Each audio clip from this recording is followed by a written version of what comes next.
অব্যবস্থাপনা, জনবল সংকট আর দীর্ঘদিন সংস্কার না হওয়ায় বেহাল দশায় রয়েছে রাজবাড়ীর একমাত্র সরকারি মুরগির প্রজনন ও উন্নয়ন খামার।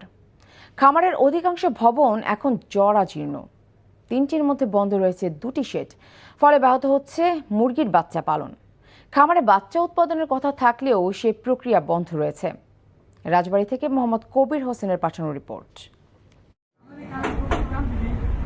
রাজবাড়ী শহরের প্রাণকেন্দ্রে প্রায় ৩ একর জমির উপর ১৯৮২ সালে প্রতিষ্ঠিত হয় সরকারি মুরগি প্রজনন ও উন্নয়ন খামারটি।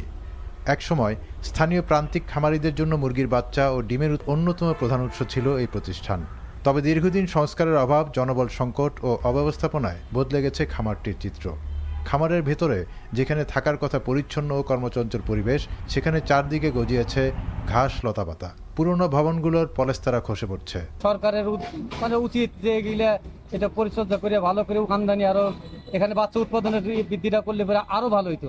ভবনগুলো ঠিক করলে মানুষের যারা যারা মুরগি নিবে এখান থেকে তাদের জন্য একটু ভালো হবে, বেশি উৎপাদন হবে, বেশি মানুষ নিতে পারবে।